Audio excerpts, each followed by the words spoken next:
मी वेड्यासारखा निर्णय घेतलाय का, की मी हे का करतेय? की मला काय गरज पडलीये? असे प्रश्न पडतात. पण नेक्स्ट डे जेव्हा मी माझ्या मुलाचा तो एक आनंद बघते किंवा त्याचं जे एक स्पिरिट बघते आणि ही कम्स टू मी आणि सेज की "अरे आई चल उठ लवकर आणि मला पुढची गणितं शिकव" किंवा "आज आपण इलॉन मस्क वाचूया" वगैरे आणि अशी काहीशी नावं फेकतो तो माझ्याकडे आणि तेव्हा आय गो लाइक की "no, no. I am on the right track."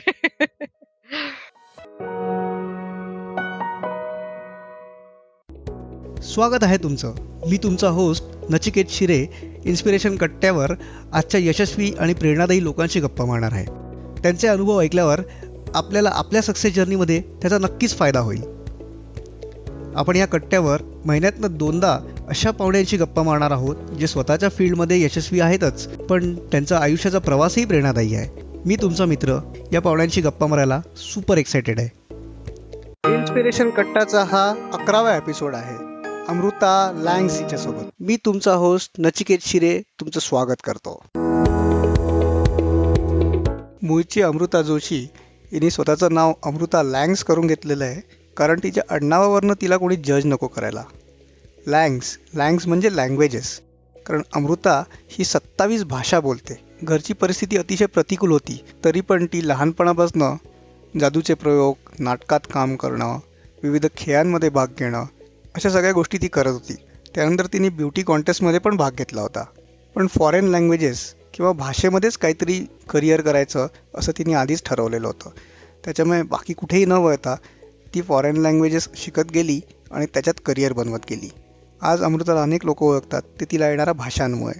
त्याचबरोबर पालक म्हणून पण ती एक खूप नवीन प्रयोग करते आहे, ते म्हणजे आपल्या मुलाला होम स्कूलिंग करवण्याचा. चला तर मग गप्पा मारूया अमृता लँग्स हिच्याशी. अमृता, तुझं खूप खूप स्वागत आहे आपल्या या इन्स्पिरेशन कट्ट्यावरती. Thank you Nachiket. Thank you so much. Amruta, तुला किती भाषा येतात टोटल, भारतीय आणि विदेशी अशा सगळ्या मिळून? मला 22 परकीय, आपल्या 4 आणि इंग्लिश अशा टोटल 27 भाषा येतात. सो असं ग्रेट. आहे की या भाषा मी शिकले आहे. त्या भाषेमध्ये कामही करत होते. म्हणजे शिकवणं म्हणा किंवा भाषांतर करणं म्हणा. आणि पण आता जर मात्र तू प्रश्न विचारलास की मला कितपत सगळ्या भाषा पटापट येतात का? तर मी Google नाहीये. म्हणजे मी नेहमी सांगते लोकांना की लोकांना अपेक्षित असतं की अच्छा अरे वाह! हिला एवढ्या भाषा येतात म्हणजे आता हिने एका भाषेतून दुसऱ्या भाषेत पटापट उड्या मारून दाखवायला हव्यात. पण तसं शक्य नसतं. पण मी जेव्हा म्हणते मला एवढ्या भाषा येतात, त्याचा अर्थ असा की त्या भाषा मी शिकलेल्या आहेत. त्या भाषेचं व्याकरण, त्या भाषेतलं कल्चर, त्यांचं म्युझिक, त्यांचं लिटरेचर या सगळ्या गोष्टी जाणून घेतलेल्या आहेत. त्याचा अभ्यास केलेला आहे. ओके. येस. आणि या सगळ्या भाषा तुला वाचता, लिहिता, बोलता. हो. बोलता तर हो. ऑफकोर्स, हो. वाचता, लिहिता. आणि हो. वाचता पण हो. येतात. हो. Great great. अमृता, तुझी स्टोरी तू सांगितलेलीच आहे ऑफकोर्स. तुझ्या घरचं वातावरण थोडं हे होतं, तुझ्या घरी डोमेस्टिक व्हायलन्स वगैरे होत होता आणि मे बी त्या वातावरणामुळे कोणी तुला खेळायला घेतलं नाही आणि मग बोलता बोलता तू आईशी बोललीस की मला सगळ्यांशी बोलायचं आहे, तर म्हणून मग सगळ्या भाषा शिकायच्या असा. पण नेमकं त्या घटनेनंतरचा प्रवास कसा सुरू झाला? म्हणजे भाषा शिकणं चालू कसं केलंस तू? सो असं आहे की भाषा शिकायचं हे ठरलं. पण भाषा नेमकी कशी शिकायची किंवा कोणत्या प्रकारे? तर कसं असतं की एक असतं आपण डिसिजन मेकिंग म्हणजे आपण ठरवलं की हो, मी हे करणार. बरोबर. पण त्याच्या पुढची जी वाटचाल आहे, जो एक प्लॅन आखणं आहे, तो एक पुढे त्या गोष्टीला दिशा मिळणं आहे. तर या सगळ्या गोष्टींचं श्रेय डेफिनेटली माझ्या आईला किंवा तिच्या वडिलांना जातं. कारण त्या पद्धतीने मग शिक्षण मला मिळणं साठीची जी मेहनत होती तेव्हाची किंवा तेव्हाच त्यासाठीचे जे लागणारे संस्कार होते, ते सगळे माझ्यावर त्या वेळेला त्या पद्धतीने झाले. आणि अर्थातच मग मला शिक्षकही तितकेच छान मिळाले आणि सो म्हणजे शाळेमध्ये मग मी फ्रेंच घेतलं. पण शाळेतलं French was more of to do with की एक पेपर म्हणूनच किती म्हटलं तरी बघितलं गेलं बरोबर. त्याच्याकडे, की अरे वाह! मला हं, 50 हं, पैकी हं. 50 मिळाले का फ्रेंचमध्ये किंवा 50 पैकी 40 हं. मिळाले का वगैरे, वगैरे असं चालायचं. बरोबर. पण हां. 10वीच्या सुट्टीमध्ये जेव्हा मी पहिल्यांदा मॅक्स मुलर भवनला गेले आणि मग तिकडच्या हं. इमारतीच्या प्रेमात पडले, की तिकडच्या प्रोफेसरच्या प्रेमात पडले, की त्या भाषेच्या प्रेमात हं, हं. पडले. पण नंतर तो प्रवास खऱ्या अर्थाने सुरुवात झाली त्या प्रवासाला असं म्हणता येईल. कारण तेव्हा मी ओके. भाषा म्हणून भाषेकडे बघितलं. एक एक नवी हं. संस्कृती, एक नवा इतिहास, एक नवीन लोकं, त्यांची राइट. नवी खाद्य संस्कृती, त्यांचं म्युझिक, हं, हं, गाणी हे सगळं हं, जाणून घ्यायला हं. लागले आणि तेव्हा तेव्हा फक्त असंच नाहीये नचिकेत, की म्हणजे मी आता समजा जर्मन भाषा शिकली, तर जर्मन भाषाच माझी खूप छान झाली. पण त्याचबरोबर मला आपल्या जवळच्या भाषा, आपल्या भाषाही खूप उलगडायला लागल्या. आपलं साहित्यही खूप बरं. ओळखायला लागलं किंवा बऱ्याच वेळा असं लक्षात यायचं, अरे ओके. हे तर आपल्याकडे पण आहे. पण मग कदाचित मी बघितलं हं. नव्हतं का त्या गोष्टीकडे. असं होत अच्छा. इनफॅक्ट मी आपल्याही ओके. संस्कृतीच्या अधिक जवळ गेले आणि अ, ग्रेट. भाषा शिकण्याचा हा एक एक वेगळा आनंद मला जेव्हा जास्ती अनुभवायला मिळाला ना, तेव्हा मला हां, हां, खऱ्या हां. अर्थी भाषा शिकण्याचा आनंद कळला आणि मी भाषा शिकायला लागले किंवा माझी वाटचाल सुरुवात झाली, हे मी म्हणेन. त्यामुळे शाळेतलं होतं ते इट वॉज बरोबर. जस्ट की ओके, मी फ्रेंच शिकत होते, हं. एवढंच म्हणता येईल एका वाक्यात. राइट. पण हं, हं. खऱ्या अर्थी भाषा बरोबर. शिकले ही नंतर. राइट. म्हणजे पण पहिली लँग्वेज तू जर्मन शिकलीस का? हां, म्हणजे शाळेत फ्रेंच होती आणि मग जर्मननी ओके. प्रवास सुरुवात झाली आणि मग जर्मन मी परत फ्रेंच नीट प्रकारे पूर्णपणे शिकलेस. शिकले आणि हं, हं, हं. कोर्सेस केले वगैरे. हं, हं, हं. आणि हा हा कुठला पिरियड होता साधारण काय म्हणजे मी कुठलं वर्ष 8वीत होतं हे? 8वी 10वी म्हणजे 10वी म्हणजे 99 so I passed out in okay. 99. 99 चा ओके. उन्हाळा. ओके. ग्रेट. ओके. आणि ही पहिली म्हणजे जर्मन जी सुरुवात झाली हं, ती आणि मग 22वी लँग्वेज हं. या हा किती वर्षाचा प्रवास होता? ओके. सो 2006-2007 पर्यंतचा हा प्रवास धरता येईल. कारण ओके. 2007-2008 नंतर माझ्या भाषा शिकण्याचा वेग कमी झाला. रादर ऑलमोस्ट थांबला हं. गेलाय. पण ओके. कसं आहे की प्रवास म्हणजे 99 पासून ते 2007 पर्यंत आपल्याला असं म्हणता येईल, की हं. जेव्हा मी खऱ्या अर्थी म्हणजे मी अभ्यासही करत होते बराच वेळ. बरं. आणि बरोबर. त्याचबरोबर अजून एक गोष्ट मला सांगावीशी वाटते ती म्हणजे, की 99 साली जी मी पहिली भाषा शिकले आणि नंतरचा हं. जो प्रवास सुरू झाला त्यामध्ये फरक असा आहे, की माझ्या आधीच्या ज्या शिकलेल्या भाषा होत्या, इनिशियल स्टेजच्या ज्या भाषा होत्या, फ्रेंच म्हणा, जर्मन म्हणा, हं. जॅपनीज म्हणा, तर या भाषा शिकताना हां, हां. चा अनुभव आणि नंतर पुढच्या ज्या भाषा हं. शिकत गेले त्याच्यामध्ये फरक एवढा आहे, असा आहे, की नंतर मला भाषेमधलं काय नेमकं शिकायचंय हे टेक्निक कळत गेलं. त्यामुळे हां. ओके. त्यांचं व्याकरणातनं शिकताना काय नेमकं शिकायचंय, शब्दकोश कसा हं, वाढवायचा हं, आहे, हं.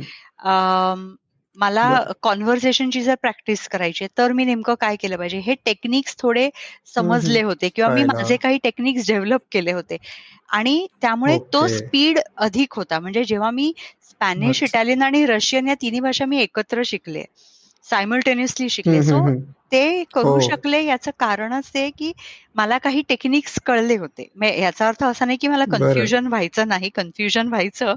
पण हां, हां. अ, मी ते विचारणारच तरीही होतो. मी तरीही मी शिकू शकले याचं कारण हेच आहे, की I started to develop my techniques, की शब्द कसे ओके. पाठ करू किंवा कुठल्या शब्दाशी काय हं. सिमिलर शोधून लक्षात ठेवलं पाहिजे मी, सिमिलॅरिटीज शोधून. सो बरोबर. This helped. ओके. पण अमृता तू जसं मगाशी म्हणालीस, की भाषा शिकणं म्हणजे त्याची संस्कृती पण शिकणं किंवा त्याचे गाणे माहिती त्या सगळ्या गोष्टी आल्या.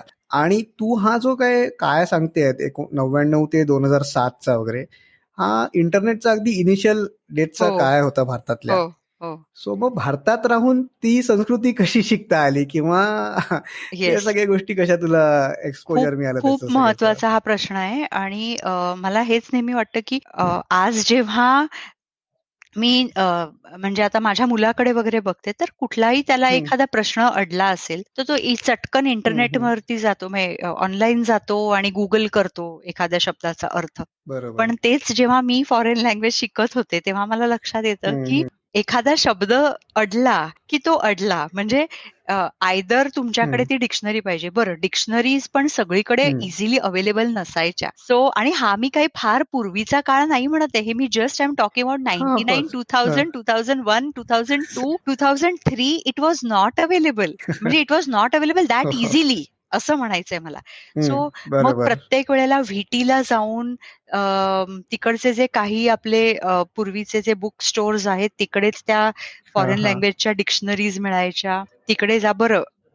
तेव्हा डिक्शनरीजही भयंकर एक्सपेन्सिव्ह होत्या. म्हणजे अजूनही आहेत. सो दे वर हां. Really expensive. हं, सो हं. प्रत्येक वेळेला ती अख्खी विकत घेणं शक्य नसतं. मग काही गोष्टींसाठी तुम्ही हं. त्या भाषेच्या लायब्ररीजसाठी वरती अवलंबून असता.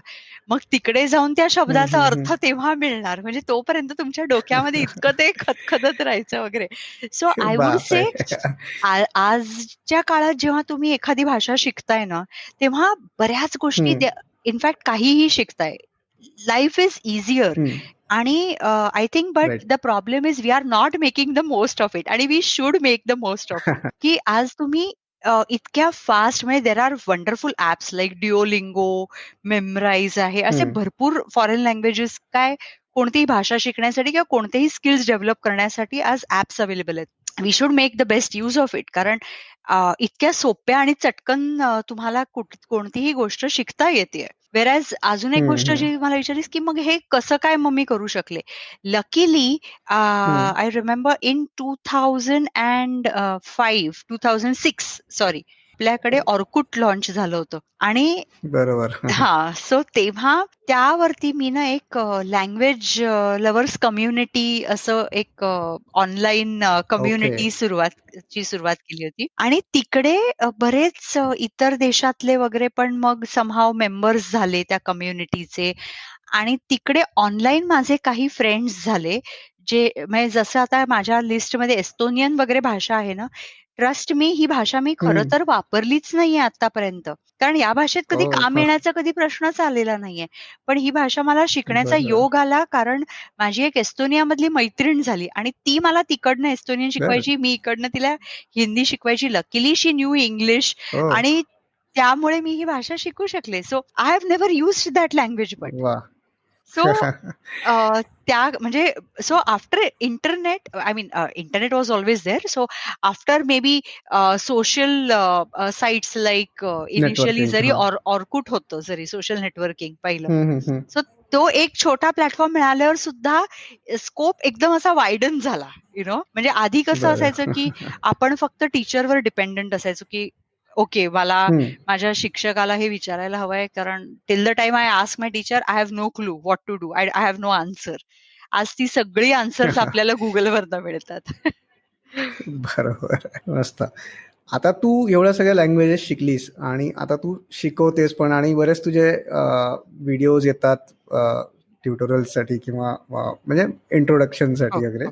तर तुझं 2 गोष्टी तुझ्या म्हणण्यात मला जाणवल्या. एक तर तुझं असं म्हणणं आहे, की कुठली भाषा शिकण्यासाठी इंग्रजी आलीच पाहिजे असं काही कंपल्शन नाहीये. बरोबर. आणि दुसरी गोष्ट वयाची मर्यादा पण नाहीये असं तुझं म्हणणं आहे. येस.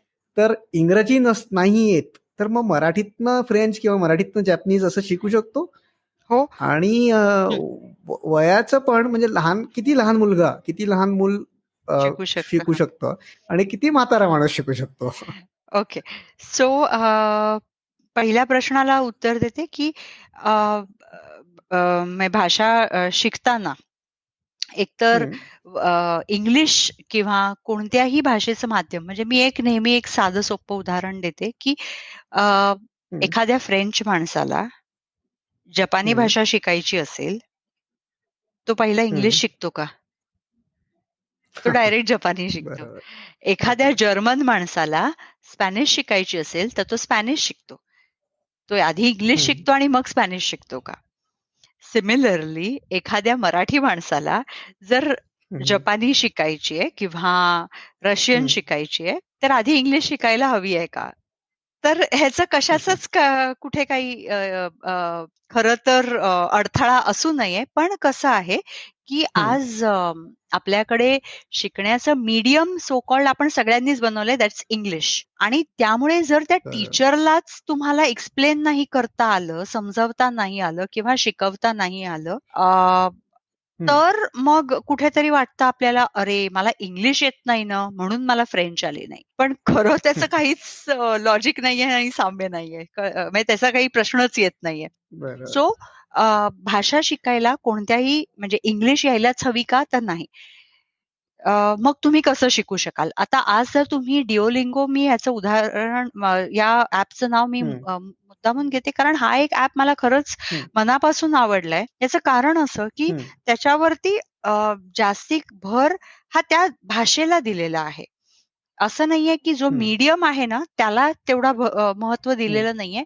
पण फ्रेंचमधनंच मी फ्रेंच शिकतेय. हे जे एक आहे ना अनुभव, हा अनुभव तुम्हाला त्या ॲपवरती मिळतो. So it makes the journey beautiful. आणि दुसरी गोष्ट वयाचं जे आहे ना, कसं आहे, अपर एज लिमिट डेफिनेटली नाहीये. म्हणजे तुम्ही कधीही कोणतीही गोष्ट कधीही कुठल्याही वयात करू शकता डेफिनेटली. किती लहान मुलांना भाषा शिकाव्यात लहान मुलांनी? डेफिनेटली शिकाव्यात.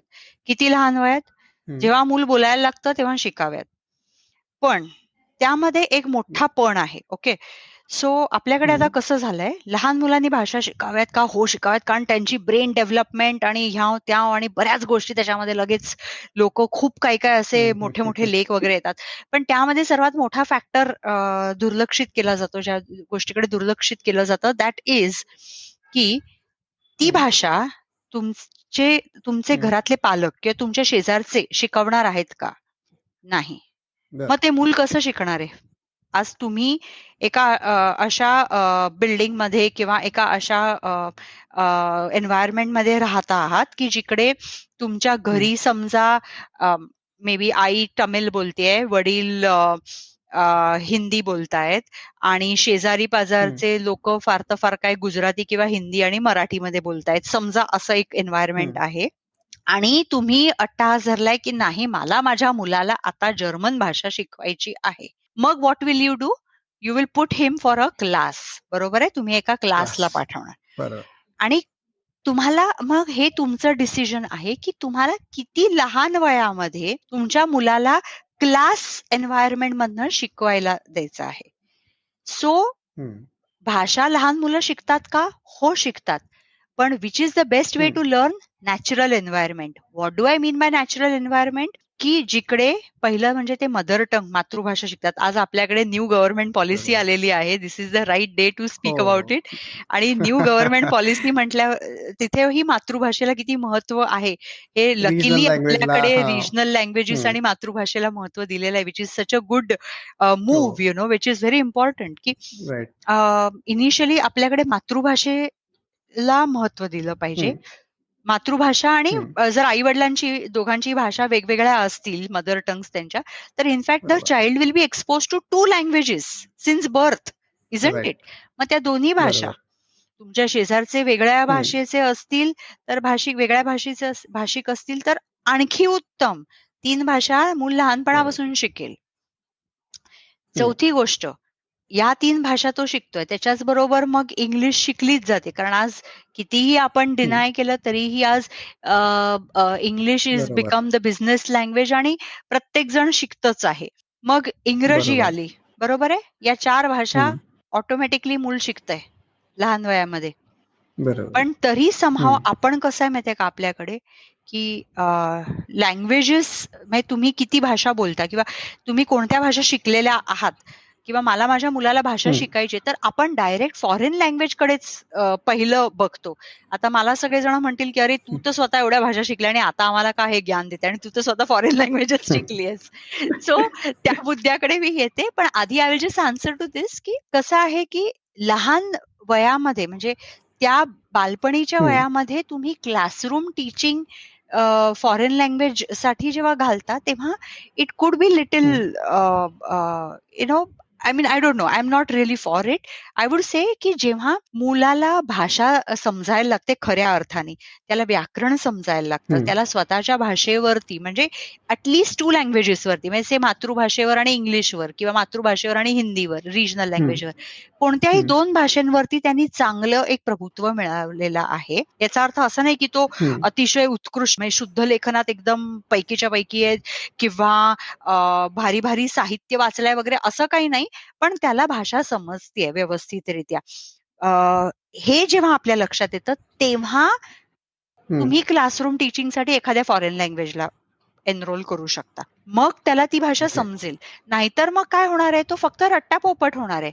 तो फक्त टीचर बोलणार त्याच्या हम्म. मागे-मागे रिपीट करणार आणि दॅट इज म्हणजे ती बरोबर. मज्जा नसणार आहे त्या भाषा शिकण्यामध्ये मग राईट. तेव्हा. ओके. आणि बरोबर. मगाशी मी जे बोलता-बोलता म्हटलं, की मी का मग फक्त फॉरेन लँग्वेजेस शिकले, तर माझ्या प्रवासाची समहाऊ जी सुरुवात होती ना, की हम्म, शाळेमध्ये फ्रेंच होतं. 10वी नंतर मी जर्मन हम्म, शिकले आणि पहिल्याच 2 नेमक्या सुरुवातीच्या माझ्या युरोपियन लँग्वेजेस असल्या कारणाने, मी त्याच्या सिस्टर लँग्वेजेस शोधत गेले आणि त्याच्या अवतीभोवतीच्या हम्म, भाषा शोधत गेल्या कारणाने माझं one fine day I discovered की the entire cluster, the entire bunch was of foreign languages. So hmm. That is how it happened. आणि माझा कुठल्याही ह्याच्यावर हॅपन. हा. सो आणि माझा कुठल्याही ह्याच्यावर असा आक्षेप नाहीये की फॉरेन लँग्वेज लगेच तुम्ही फॉरेन लँग्वेज का शिकता वगैरे. माय ओन्ली थिंग इज की कोणतीही भाषा नॅचरल एन्व्हायरमेंटमध्ये शिकली तर ती जास्ती फास्ट ॲब्झॉर्ब होते आणि लहान मुलं especially are very good at म्हणजे आपण हम्म, नेहमी म्हणतो बघा की मुलं काय पटकन बघतात आणि लगेच चटकन ते शिकून जातात. म्हणजे काय हम्म, असतं की what they observe, what they listen to, what they hear every day हे तुम्ही जास्ती फास्ट हम्म, ॲब्झॉर्ब करता आणि जास्ती फास्ट त्याला हम्म. रिस्पॉन्ड करता आणि इम्प्लिमेंट करता.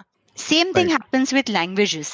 आणि म्हणूनच लहान मुलांना नॅचरल एन्व्हायरमेंटमध्ये म्हणजे एखाद वेळेस बघा जेव्हा मूल म्हणजे आता मराठी कपल आहे समजा आणि त्यांचं मूल इज बॉर्न अँड हम्म, ब्रॉट अप इन जर्मनी. ते मूल विल स्पीक हम्म. Way better German language than even the parents. Correct? त्याचं पॅरेंट्स. कारण करेक्ट. असं आहे की that child was exposed to that natural environment. So basically हम्म. नॅचरल एन्व्हायरमेंट मधल्या ज्या भाषा आहेत तिकडे आधी फोकस करा आणि मग भाषा समजल्यावरती फॉरेन लँग्वेज किंवा अजून कोणतीही बाहेरची भाषा शिकायची असेल ती शिका. राईट. ओके. अमृता, आता तू ह्या सगळ्या भाषांचं जे प्रोफेशन म्हणून तू काम करतेस त्याच्यात काय काय वेगवेगळ्या प्रकारचे काम तू करतेस? सो कामांमध्ये obviously teaching I have always been teaching, training, corporate trainings देणं हम्म. म्हणा. Translations and okay. ट्रान्सलेशन्समध्ये it could be legal ट्रान्सलेशन्स, medical transcripts म्हणा हम्म. किंवा लिटररी ट्रान्सलेशन्स म्हणा म्हणजे एखादं काव्य, कविता हम्म. भाषांतरित करणं म्हणा हम्म. हम्म. किंवा कार्टून्स किंवा मूव्हीजचं भाषांतर करणं ओके. म्हणा. So there are many hmm. Hmm. Things when we even talk about okay. Translations त्याच्यामध्ये एक ब्रॉड हम्म. हम्म. बरोबर. मोठं एक हे आहे. हम्म. हम्म. हम्म. ओके. आणि मग आता फ्युचरमध्ये लँग्वेजेस कोणी शिकणार असतील तर त्यांना ॲज अ करिअर ऑप्शन म्हणून काय स्कोप आहे? आणि दुसरी गोष्ट, हे जे ट्रान्सलेशन वगैरे तू म्हणालीस, हं. तर ते फक्त फॉरेन लँग्वेजेसमधनं इंडियामध्ये करण्यासाठी स्कोप आहे का ज्या नाही, इतर भारतीय भाषा आहेत इतर भारतीय त्या भाषांचंही आहे. हां, इनफॅक्ट तो पण करिअर ऑप्शन होऊ शकतो का? होऊ शकतो आणि 2-3 गोष्टी आहेत त्यामध्ये. एक तर आपण आपली संस्कृती, आपलं कल्चर, आपल्या लँग्वेजेस आपण फॉरेनर्सना शिकवू शकतो, फॉरेन कंट्रीजमध्ये शिकवू हो. शकतो, which has a great demand. हं, एस्पेशली हं. संस्कृत वगैरे शिकण्यासाठी खूप लोकं आतुर असतात आणि आपल्याला जर त्यांची हं, भाषा हं, येत हं, असेल, तर मग हं. आपण त्यांना संस्कृत अजून छानपणे शिकवू शकतो. दुसरी गोष्ट आहे, आपण आपलं साहित्यही जगापुढे पोहोचवू शकतो, मांडू शकतो, ठेवू शकतो. सो नॉट जस्ट की त्यांच्याच गोष्टी आपण आपल्याकडे भाषांतरित करून हं. आणतो. अजून एक गोष्ट आहे, जे बरेच जण मला विचारतात, की ओके, आज टेक्नॉलॉजीमुळे शिकणं तर सोपं हं. झालेलं आहे. पण मग भाषा शिकून उपयोग काय? आज हं. Google ट्रान्सलेटर आपल्या हातात आहे. मग व्हाय डू वी नीड बरोबर. To learn languages? तर राइट. असं नाहीये. 2-3 गोष्टी आहेत त्यामध्ये. एक तर असं आहे, की अजूनही Google म्हणा किंवा आपली Alexa म्हणा, या सगळे हे जे ॲप्स आहेत, हे एआयज आहेत, हे अजूनही डेव्हलप होतायत आणि these companies बरोबर. still want to develop their technology, you know. त्यासाठी राइट. सुद्धा हां. फॉरेन लँग्वेजेस येणारे किंवा इंडियन लँग्वेजेस मधले मास्टर्स आणि त्यामधले तज्ञ हं, हं. हे हं. तिकडे इन्व्हाईट त्यांना केलं जातं to work for them in order to develop their technology. So, okay. So हाही एक वेगळा स्कोप आहे जो आपल्याला ज्या गोष्टीकडे आपण दुर्लक्ष करता कामा नये. कारण अजूनही म्हणजे आता तुम्ही हं, हं, बघाल हं. की समजा Googleवरती if you put English to Marathi translation आणि एखादं वाक्य इंग्लिशमध्ये घाला, त्याचं मराठी हं. Translation is really hilarious. म्हणजे आपण हसायला लागतो की अरे, बरोबर. मला हे असं म्हणायचंच नव्हतं आणि हे काय ट्रान्सलेट झालंय. म्हणजे उदाहरणार्थ, हं, हं. नाकी 9 आलेचं भाषांतर 9 केम टू माय नोज येतं. ज्याचा अर्थ काहीच लागत नाही. सो भाषा राइट. फक्त भाषांतरित करणं म्हणजे Google can be used as a word dictionary. Like you know, तुम्ही एक-एक वर्ड घालून करू शकता. हं. ओके, बेसिक वाक्य जी आहेत, how are you, happy birthday, I am fine, these हं, हं, phrases हं. are easily available today. But हं, भाषा हं. खऱ्यारीत्या मशीनला शिकवणं आणि ते त्यारीत्या हं. डेव्हलप होणं याला अजून वेळ आहे आणि या डेव्हलपमेंट प्रोसेसमध्ये सुद्धा भाषा तज्ञांची गरज लागणार आहे. So yes, okay. तिकडेही भाषा तज्ञांनी म्हणजे आज जी मुलं शिकतायत, म्हणजे एखादा इंजिनियर असतो, तो म्हणतो की मला काय भाषा शिकण्याची गरज आहे. पण असं नाहीये. हं. भाषा ही always helps you no matter what field you are in. हं, हं, हं. राइट. अमृता, भाषा वेगळ्या भाषा येण्यामुळे किंवा कधी कधी न येण्यामुळे पण गमती जमती होत असतात. तू पण काही काही शेअर केलेले आहेस. बट कधी असं झालेलं आहे का की तुला खूप असं प्राऊड फील झालं किंवा खूप फायदा झाला एखाद्या गोष्टीत, एखाद्या भाषेचा, की अरे वा, की ही भाषा येत नसती तर माझं हे काम झालंच नसतं, हां. असा मुवमेंट कधी आलेला आहे का? असा मोमेंट वेल असा छोटासा एक प्रसंग घडलेला म्हणजे असे 1-2 वेळा घडले आहेत रादर, की जसं मी जर्मनीवरनं परत येत होते आणि माझ्याकडे ना प्रचंड हं. सामान होतं आणि थोडंसं ओव्हर द बोर्ड गेलं होतं. थोडं त्यांच्या अच्छा. मेन्शन्ड किलोग्रॅम्सच्या वर होतं माझं थोडं आणि I was a student at that time आणि हं, हं, हं, हं. तेव्हा मी तिकडचे एअरपोर्ट अथॉरिटीजशी बोलताना वगैरे मग मी स्टुडंट आहे आणि हं. जर्मनमध्ये त्यांच्याशी बोलायला लागले आणि सो हं. There was somehow you know that little connection, that small connection that I could develop हां. आणि त्याचा नक्कीच माझा फायदा झाला आणि देन दे वर लाइक की "oh no, no, come on, she is a student आणि आपली भाषा पण येते." असं काहीसा एक थोडा बेनिफिट मिळाला असावा असं मला वाटतं.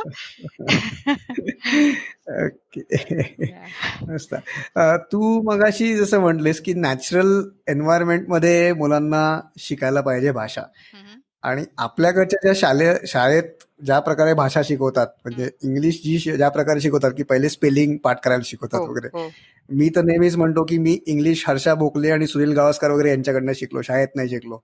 हं, हं. तर आपल्याकडे ज्या प्रकारे भाषा शिकवतात त्याच्याबद्दल तुझं काय म्हणणं आहे? आणि दुसरं, ही प्रोसेस कशी असली पाहिजे? म्हणजे नॅचरल एन्व्हायरमेंट मध्ये ओके. शिकणं ठीक आहे, पण ती प्रोसेस कशी असली पाहिजे? सुरुवात कशी चालू झाली पाहिजे त्याची? म्हणजे yes. I am talking about adults, लहान मुलांबद्दल नाही, म्हणजे थोडे मोठे ओके. किंवा अडल्ट्स बद्दलच. Okay, okay.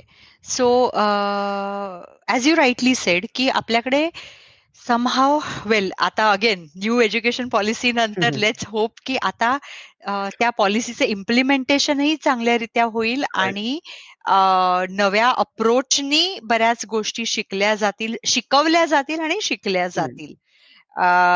So right. But आत्तापर्यंतचा जो एक प्रवास होता, की ज्याच्यामध्ये आपल्याला एक काय म्हणता येईल, एक चौकटी आखली जायची, एक चौकट आखला जायचा आणि त्या त्या मध्येच आपल्याला शिकावं लागायचं सगळं काही.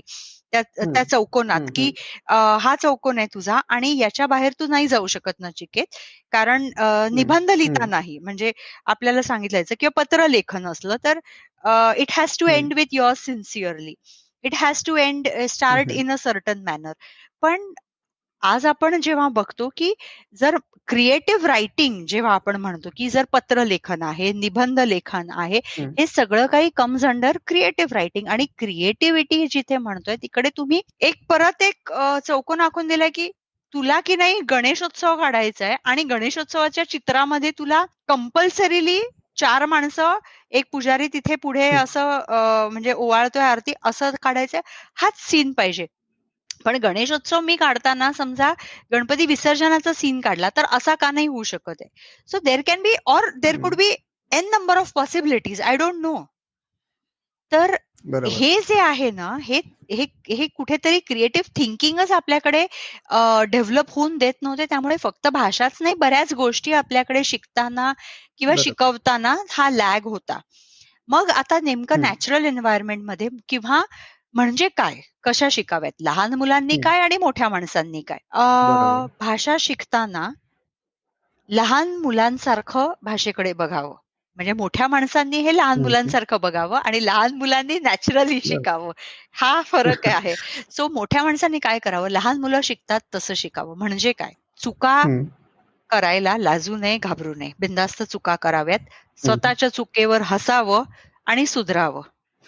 दुसरी गोष्ट, बोलायला घाबरू नये, भिडस्त स्वभाव मनात ठेवू नये, कारण जोपर्यंत तुम्ही जे शिकलेलं आहात ते नॉलेज इम्प्लिमेंट करणार नाही, भाषा येणार नाही. नेक्स्ट इम्पॉर्टंट थिंग इज की तुम्ही जितकं गाणी गाताय त्यामध्ये किंवा शॉर्ट स्टोरीज, लहान मुलांच्या गोष्टी वाचायच्या त्या भाषेतल्या, that makes your learning process easier आणि यू स्टार्ट एन्जॉईंग इट.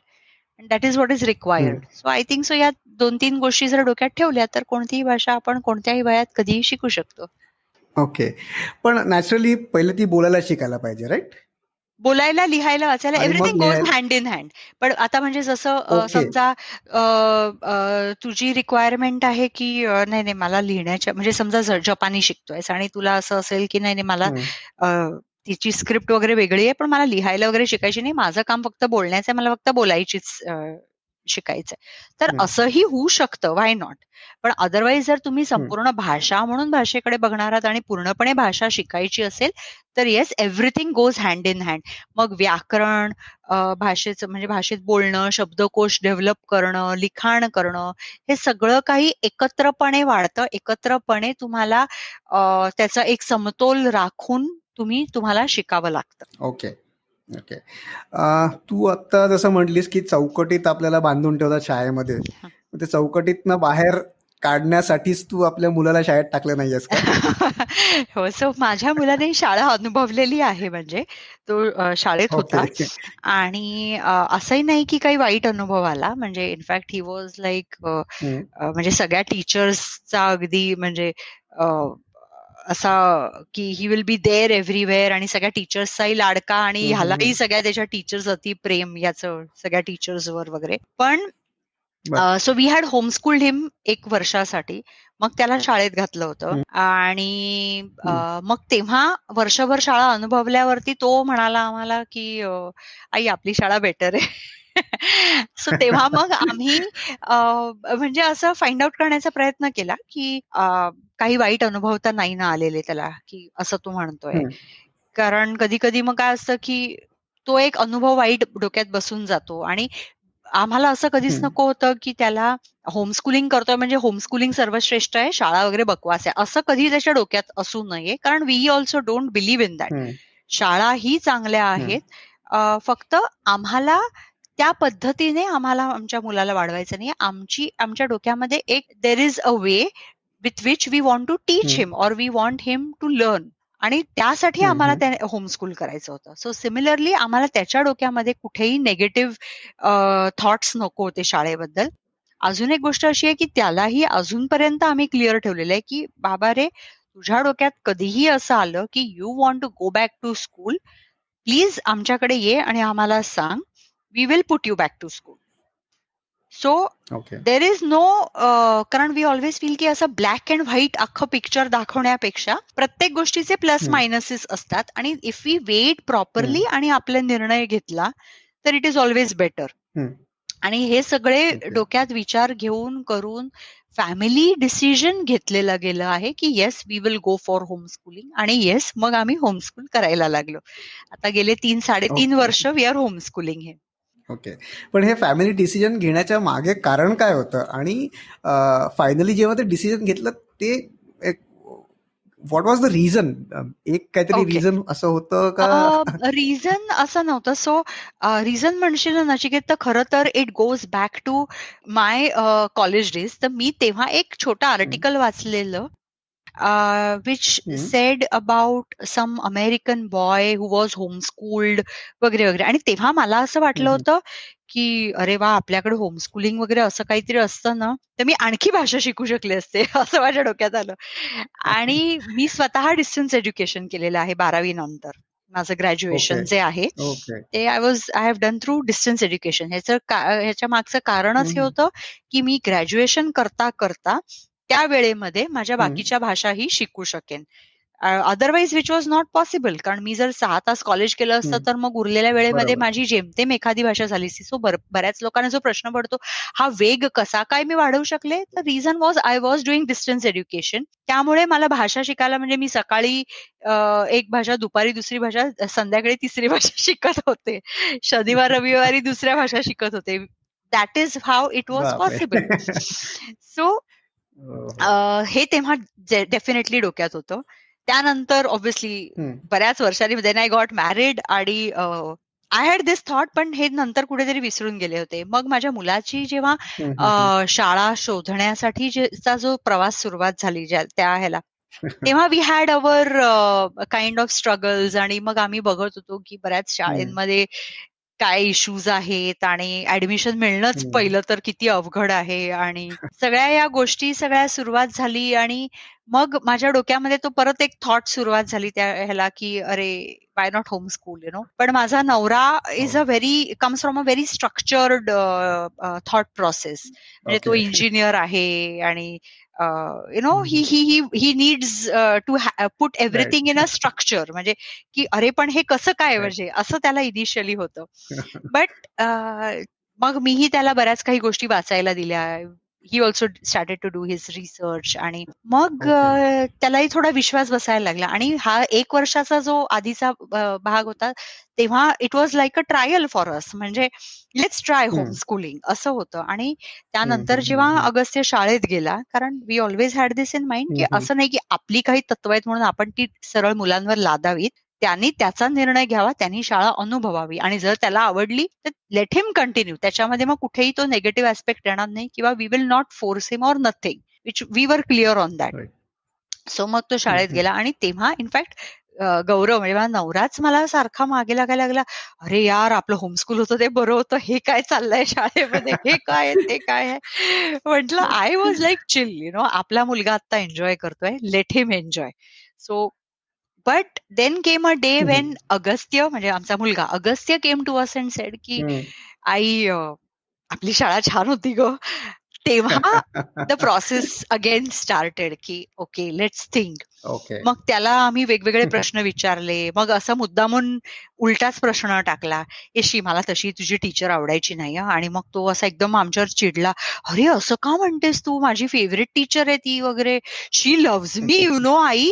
म्हटलं, "मग असं आहे, मग तुला का शाळा सोडायची, एवढं सगळं आहे तर?" बट त्यांनी त्याच्या काही, तो खूप लहान होता. ही वॉज जस्ट 6 एंड हं. हाल्फ और 6 एंड हाल्फ इयर्स ओल्ड. आणि ओके. त्याच्या काहीशा अ, मोडक्या-तोडक्या पद्धतीने त्यांनी आम्हाला समजावण्याचा प्रयत्न केला. वी अंडरस्टूड, की निगेटिव्ह काहीही नाहीये, बरं. पण त्याला समहाऊ लक्षात येतंय, की होमस्कूलिंगमध्ये जो एक फ्रीडम आहे, होमस्कूलिंगमध्ये आज जर मला सकाळी हं. रस्किन बॉन्ड वाचायची लहर आलेली आहे, तर हो, मी आज रस्किन बॉन्ड वाचणार आहे, आणि मी त्याच्यात आनंद मानणार आहे, आणि त्यामधनंच मी माझे इंग्लिशचे धडे समजणार आहे. म्हणजे Ruskin bond is my English. किंवा राइट. आज मी ॲलन ट्युरिंगचं एक पुस्तक वाचणार आहे, किंवा बुक किंवा मूव्ही बघणार आहे, आणि त्याच्यावरनं मग मी काहीसं पुढे शिकणार आहे. सो धिस फ्रीडम, की आज मी किचनमध्ये हं. जाऊन, मी आज पाहिलं की दही कसं लावतात, आणि दॅट इज गुड बॅक्टेरिया. किंवा बॅक्टेरिया. आईने हं. डोश्याचं पीठ रात्री ठेवलेलं, ते दुसऱ्या दिवशी सकाळी डबल झालं, दॅट इज फर्मेंटेशन. सो ह्या ज्या गोष्टी आहेत, ज्या हँड्स ऑन लर्निंग आहे, जिकडनं राईट. आज तो काही कॉन्सेप्ट वयाच्या म्हणजे जे त्यांनी मे बी फर्मेंटेशन वगैरे हे त्यांनी खूप मोठ्या वयात शिकले असता, लहान वयात कदाचित शिकलेला नसता. असेही कॉन्सेप्ट आम्ही शिकत गेलो आणि हे जे एक मर्यादाच ज्याला नव्हती, हे जे एक फ्री लर्निंग आणि फ्री ॲटमॉस्फिअर होतं ना, that right. We started enjoying आणि that is the only reason okay. Why we started to home school. पण आता तुझ्या या 3-4 वर्षाच्या अनुभवानंतर तू काय सांगशील की कुठल्या पॅरेंट्सनी होमस्कूलिंग करावं आणि कुठल्या पॅरेंट्सनी करू नये? या महत्वाचा प्रश्न आहे. कसं आहे माहितीये का, आत्ताची एस्पेशली परिस्थिती बघता बरेच जणांचं असं झालेलं होतं की we want to homeschool, we want to homeschool. Homeschool like I always say school म्हणजे शालेय जे संबंध शिक्षण आहे, ती एक संबंध प्रोसेस जी आहे, it can B stressful, but homeschool requires dedication. असं नाही असू शकत की आज सकाळी मला माझ्या मैत्रिणीचा फोन आलाय आणि मी बोलतेय. You have to treat this like work. So लोकांनाही किंवा फॅमिलीलाही तुम्हाला हे जाणून घ्यावं लागतं. म्हणजे असं नाही होऊ शकत की माझ्याकडे आज दारात पाहुणे आलेत आणि मी आता चहा पोहे करत बसले आणि आमचं होमस्कूल आहे. असं नाही होऊ शकत. सो ही या बऱ्याच गोष्टी आहेत. या तर फार मी अगदी क्षुल्लक छोट्याशा गोष्टी सांगितल्या. या व्यतिरिक्तही बऱ्याच गोष्टी असतात. मग बरेच जण विचारतात, मग होमस्कूलला सुट्टी नसते का? की होमस्कूल पण संडे बंद असते का? किंवा होमस्कूलला पण मग गांधी जयंतीची सुट्टी असते का? कसं आहे, होमस्कूलला तुम्ही सुट्ट्या सुद्धा कस्टमाइज करू शकता. सो आम्ही म्हणजे जसं आता तर लॉकडाऊन आहे, पण एरवी पण आम्ही असं करायचो की पावसाळ्यामध्ये मुंबईमध्ये नेहमीच सगळं काही ऑलमोस्ट बंद असल्यासारखंच असतं. म्हणजे बऱ्याच ठिकाणी जाणं येणं अवघड होत असतं. सो प्रवास करणं जे आहे, फिरणं जे आहे, तर आम्ही आमची अॅन्युअल सुट्टी जी आहे, वार्षिक सुट्टी जी आहे, ही पावसाळ्यात घ्यायचो. पावसाळ्यातली आपली सुट्टी, आमची सुट्टी झाली. ओके. आमचे जे बाकीचे जे ऑफ्स आहेत किंवा हॉलिडेज आहेत, ते म्हणजे आम्ही एसओएस ठेवलेले, की समजा माझी तब्येत बिघडली आहे किंवा अगस्त्यचं टचवूड तो आजारीच पडत नाही. टचवूड फार कमी पडतो. पण एनिवे तो समजा जर त्याला समजा सर्दी-बिर्दी झाली आहे तर ह्यासाठी त्या सुट्ट्या राखीव असायच्या. सो सिक लिव्हज आमच्या असायच्या. बाकी मग we had always kept it free, की आम्हाला कारण शेवटी आमचं काही काय म्हणता येईल, शाळेसारखं फक्त पुस्तकी शिक्षण नव्हतंच. We are learning constantly. आज तो एखाद वेळेस किचनमध्ये शिकत असेल, की शिवणकाम शिकत असेल, की लसूण सोलायला शिकत असेल किंवा एखादं पुस्तक घेऊन वाचत असेल आणि ते पुस्तकात तो रमलेला असेल, तर पुस्तकात रमलाय. म्हणजे आज सकाळचं उदाहरण द्यायचं झालं तर आज मुंबईत बराच पाऊस लागलेला आहे सकाळपासून. रादर गेले 2 दिवस आणि आज तर अगदीच म्हणजे असा काळोख होता, की असं वाटत होतं, की वाह, वाह, वाह! अच्छा. काय छान पाऊस पडतोय वगैरे. अशा वातावरणामध्ये आम्हाला फक्त आज गप्पा गोष्टी करायच्या होत्या. तर हो, टुडे वॉज अ गप्पा गोष्टी डे. सो हे ही होमस्कूलिंगची मजा आहे. पण मग तुम्ही खऱ्यारित्या हा वेळ देऊ शकाल का? हा प्रत्येक पालकाला पडलेला प्रश्न. म्हणजे हा प्रश्न तुम्ही स्वतःला विचारायला हवाय होमस्कूलिंगचा निर्णय घेण्या अगोदर. कारण इकडे पालक पण तुम्हीच आहात, शिक्षक तुम्ही आहात, पिऊन तुम्ही आहात, प्रिन्सिपल तुम्ही आहात, डायरेक्टर तुम्ही आहात, एज्युकेशन मिनिस्टर तुम्ही आहात. सगळं काही तुम्ही स्वतः बनणार आहात तुमच्या होमस्कूलसाठी. इथे असं नसणार आहे की बरोबर. म्हणजे होमस्कूल इज की मी माझ्या मुलाला कस्टमाइज्ड शिकवतेय. नचिकेतनी त्याच्या मुलांना जे शिकवलेलं आहे, तोच साचा घेऊन मी जर माझ्या मुलांना बसवणार असेल, तर ती परत शाळा झाली. We don't want school at home, बरोबर. We want home school. So these are 2 different concepts जे आपल्याला समजायला हवेत. सो या बऱ्याच गोष्टी आहेत ज्याचा रिसर्च केला पाहिजे. आपण आपला होमवर्क केला पाहिजे आणि मग यावर मध्ये उडी मारावी असं मी सांगेन. ओके. तू जसं म्हटलंस की होमवर्क आपण आधी करायला पाहिजे. तर होमवर्क कसा करायचा आणि मग ह्या सगळ्या गोष्टी अभ्यासक्रम ठरवणं आहे. त्याच्यानंतर कुठल्या वयात कुठली कन्सेप्ट समजू शकते लहान मुलाला, मॅथ्सच्या कन्सेप्ट असतील किंवा फिजिक्सच्या कन्सेप्ट असतील, या कुठल्या वयात शिकवायला पाहिजे, ह्या हे सगळ्या कसं गोष्टी कशा ठरवायचं? ठरवायच्या? हां. आता कसं आहे ना, जसं मी मगाशी म्हटलं फर्मेंटेशन किंवा लाईट समजा म्हटलं, की टॉर्चनी पडलेला लाईट. बरोबर. आता मग तो अँगल ऑफ इन्सिडन्स आणि हे ते सगळ्या गोष्टीमध्ये तुम्हाला कितपत शिरायचंय, हे तुम्ही ऑब्व्हियसली प्रत्येक पालकाला लक्षात येतच असतं, की अरे यार, हे माझ्या मुलाला आत्ता काही झेपणार नाहीये. मी त्याला साधं सांगतो, की ही बघ, ही इकडनं अशी लाईट दिसते ना, हा इथे मागे रिफ्लेक्शन आहे ना, या लाईटचं असं इकडे रिफ्लेक्शन पडलंय, त्यामुळे हा लाईट या अँगलला आहे, म्हणून हे इथे रिफ्लेक्शन तयार झालेलं आहे. हे तू इतक्या लेमॅन लँग्वेज मध्ये शिकवायचंय, की आता तुला एकदम टेक्निकल टर्म मध्ये जाऊन शिकवायचंय? I think every parent knows where to start and where to stop. कारण आपल्याला आपल्या मुलाची क्षमता माहिती असते. एवढाच फरक असतो, की बऱ्याच वेळा आपण काय करतो, तुलना करायला लागतो. आपण म्हणतो, "ऐला, बाजूचा मुलगा आहे, तो ना एवढ्या लहान वयामध्ये ऑलरेडी शेक्सपियर वाचतोय. आमच्या शेजारचे जे आहेत ना, त्या मुलांनी सगळे हॅरी पॉटर वाचले." दुसऱ्या दिवशी आपण हॅरी पॉटरची पुस्तकं आणणार. आपल्या मुलाला आवडो किंवा न आवडत, जबरदस्तीने जगाने हॅरी पॉटर वाचले, तू हॅरी पॉटर कसं नाही वाचलं? तुला का नाही आवडत आहे? वाचायलाच पाहिजे, आवडायलाच पाहिजे. हे करायला लागतो. हे करता कामा नये. तिकडे आपण मग we kill their natural learning instinct, जे मी मगाशी म्हटलं ना फॉरेन लँग्वेजचं, की we kill their natural learning instinct when the minute we put him or her for a classroom learning. So same thing happens इथे सुद्धा. हे गणित आहे.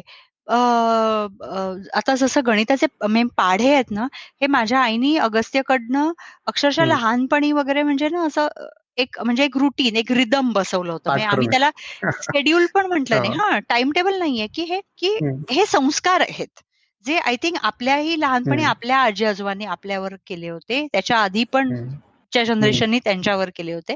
सो हे पिढ्यानुपिढ्या आपल्याकडे आय थिंक सो चालत आलेलं आहे, की संध्याकाळी दिवे लागण्याच्या वेळी तू बस एका जागी आणि ते जे एक मनन चिंतन करणं आहे ते करणं, किंवा अशा बऱ्याच बारीक सारीक गोष्टी आहेत आणि यामधनं आपण शिकत असतो. So do we really need a timetable? Do we really need की मी काय करिक्युलमनी शिकवायला पाहिजे?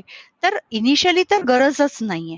मग हो, नंतर थोडं जसं असं मोठं होत जातं तसं इनिशियली शेवटी कधी किती काही म्हटलं तरी त्याला एखादा पेपर समजा द्यायचा आहे मोठ्या वयामध्ये आणि त्याला परीक्षेच्या दृष्टीने तयारी करायची आहे, तर मग त्यासाठी मग हळूहळू मोल्ड करणं, की आता हे तुझं नॉलेज आहे ना, हे तू कसं लिहून आखशील, की कसं तू तुझे विचार मांडू शकशील, किंवा याचं ऍप्लिकेशन काय असेल, हे अशारित्या त्यांच्या बुद्धीला चालना देणं हे गरजेचं असतं. आणि this you can do in home schooling.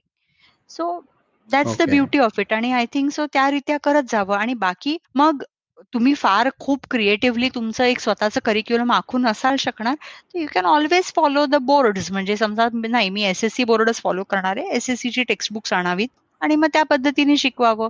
नाही, मला IGCSE बोर्ड पाहिजे, IGCSE करा. अजून NCERT पाहिजे, NCERT आणा. NIOS पाहिजे, NIOS करा. So it is your choice. Okay. एक तुझ्या अनुभवातनं असं काही सांगू शकतेस का? जसं तू एक म्हटलं की फर्मेंटेशन तू आपोआप म्हणजे या गोष्टी मुलं घरात बघून शिकतात की याला फर्मेंटेशन म्हणतात. एक आपल्यासारखे मुलं जे ट्रेडिशनल स्कूल्स मधनं शिकले आहेत, आपण टिपिकल एक होतं की या परीक्षेत एवढंच येणार, ते आत्ता वाचायचं आणि नंतर विसरून जायचं. आणि हे अशा अनुभवातनं शिकलेले मुलं, ह्यांचं पुढे ते या गोष्टी विसरल्या जात नाहीत असं होतं का? म्हणजे त्यांचं जन्मावर लक्षात आलं की लक्षात राहतं, बऱ्यापैकी राहतं. एखाद वेळेस काय होईल माहितीये का, एखाद वेळेस शाळेत जाणारी मुलं जी आहेत ते जे परफेक्ट डेफिनेशन देऊ शकतील, की ते डेफिनेशन कदाचित देऊ शकणार नाहीत, पण कदाचित जास्ती चांगल्यारीत्या समजवू शकतील. सो हा फरक असेल, पण that will stay for a long run or for ever. कारण जी गोष्ट तू समजवू शकतोस ती गोष्ट तुझ्या परमनंटली डोक्यात राहते. की जे टिपिकली 3 इडियट्सचा जो सीन होता, ज्याच्यामध्ये आमिर खान म्हणतो की मशीन म्हणजे काय आहे, तर तो म्हणतो आपल्या आजूबाजूला सगळीकडे आहे, किंवा ते अपडाऊन तो चेनचं एक झिपचं जे उदाहरण देतो.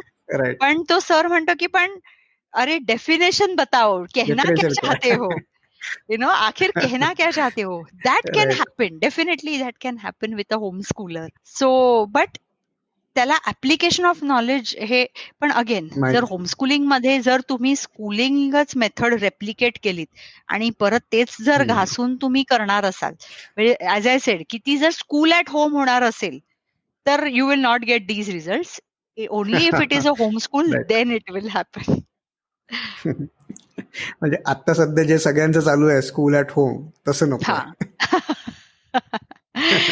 पण अगेन म्हणजे आणि असं आहे की मी सगळ्यांना रेकमेंड करणार नाही होम स्कूलिंग, कारण ट्रस्ट मी मी हे आता कितीही शांतपणे हसत खेळत छान तुम्हाला सांगते आहे, तरीही I have had my share of tantrums, my share of melt downs आणि नाईटमेअर्स, की रात्र रात्र झोप लागत नाही असं आणि होतं की मी वेड्यासारखा निर्णय घेतलाय का, की मी हे का करतेय, की मला काय गरज पडलीये, असे प्रश्न पडतात. पण नेक्स्ट डे जेव्हा मी माझ्या मुलाचा तो एक आनंद बघते किंवा त्याचं जे एक स्पिरिट बघते आणि ही कम्स टू मी आणि सेज की अरे आई चल उठ लवकर आणि मला पुढची गणित शिकव, किंवा आज आपण इलॉन मस्क वाचूया वगैरे, आणि अशी काहीशी नावं फेकतो तो माझ्याकडे, आणि तेव्हा आय गो लाईक की no no, I am on the right track.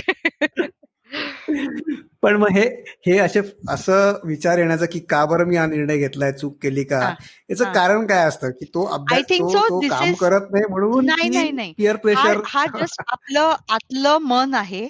आणि आय थिंक सो आपण जसं शाळेत म्हणजे जरी आपण मुलाला एखाद्या शाळेत ठेवलं असेल तरी आपल्याला प्रश्न पडतोच ना कधीतरी, की माझा मुलगा नीट करतोय ना, पुढे होऊ शकेल ना, की काही होणार नाही ना. म्हणजे हे जे एक असतं मन, हे सतत मन करत असतो. यामध्ये फरक एवढाच आहे बरोबर. की we should not let those thoughts rule our mind, किंवा मनात हे येणं चूक नाही की अरे माझ्या मैत्रिणीच्या मुलाला तर असं असं येतंय, माझ्या मुलाला येत नाहीये. पण त्या क्षणी तो विचार आलेला वाईट नाहीये, पण त्याच्या पुढच्या क्षणी जर तो विचार आपण अशा प्रकारे इंटरप्रेट करू की आपल्या मुलाला फोर्स करायला लागणं, की अरे तुला का हे येत नाहीये, मग तुझ्या वर्गातल्या बाकीच्या सगळ्या मुलांना जर ते 10 पैकी 10 मिळालेत स्पेलिंग्स मध्ये, तुला त्या स्पेलिंग टेस्ट मध्ये फक्त 5च बरोबर आले, तुला आलेच नाहीत, किंवा तुला 2च मार्क मिळाले, की तुला 0च मिळाले, म्हणजे तुला स्पेलिंग आलेच नाहीत. सो हे जे एक आहे ना, आय थिंक सो हे कुठेतरी आपल्याला कंट्रोल करायला हवं. सो सिमिलरली मलाही माझे थॉट्स येतात, मलाही माझे विचार येतात, मलाही असं होतं कधी कधी की am I doing the right thing. पण हा आय फील की हे आपण आपल्याला स्वतःला क्वेश्चन करणंही कधी कधी गरजेचं असतं, नाहीतर वी बिकम ओव्हर कॉन्फिडंट की नाही मी कधी चूक करणारच नाही. So it's good to question yourself, पण ऍट द सेम टाइम त्याची उत्तरं व्यवस्थित शोधणं, काढणं, आणि to be honest to our own self is more important या सगळ्यामध्ये. मग ओके, मस्त. अजून एक प्रश्न मला याच्याबद्दल विचारायचा आहे, जो तुझ्या ब्लॉगमध्ये तू दिलेला आहे ऑलरेडी आन्सर, बट स्टील, की बऱ्याचदा लोकांना हे असं वाटतं की होमस्कूलिंग करणाऱ्या मुलांचं सोशलायझिंग कसं होतं? ओके. बऱ्याच जणांना ही खूप काळजी असते आणि भीती वाटते की इनफॅक्ट आम्ही पण हा निर्णय घेतलेला तेव्हा बऱ्याच जणांचा हा पहिला प्रश्न होता की अरे पण तुझ्या मुलाला मित्र कसे मिळणार. माझा नेहमी हा प्रश्न असतो की तुमच्या मुलांना फक्त शाळेतच मित्र आहेत का, बाकी कुठे मित्रच नाही आहेत का. आपण एका अशा देशात राहतो की जिथे आपल्याकडे अवतीभोवती आपल्या सतत माणसं असतात. अशा देशात राहणाऱ्यांना तर म्हणजे मी समजा आईसलँडला राहत असते आणि मी समजा मुलाला होमस्कूल करायला लागलं असतं आणि मला प्रश्न विचारला असता तर नक्कीच बरोबर आहे, कारण माझ्या अवतीभोवती शेजारी पाजारी हे आवाज नसते आले.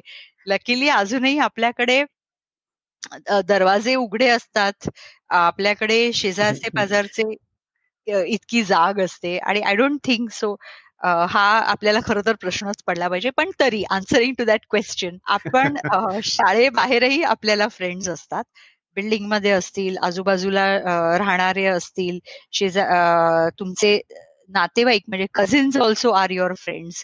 तुम्ही त्या व्यतिरिक्त खेळायला जिथे जिथे जाता, आता माझा मुलगा टेनिस किंवा फुटबॉल किंवा स्विमिंग आणि बास्केटबॉल अशा ठिकाणी खेळायला जायचा, सो तिकडेही त्याचा भरपूर मित्र परिवार होता. आणि I think making friends or introvert किंवा एक्स्ट्रोवर्ट असणं ही तुमचा पर्सनॅलिटी ट्रेट आहे. This is nothing to do with home schooling or school not home schooling म्हणजे स्कूल गोईंग.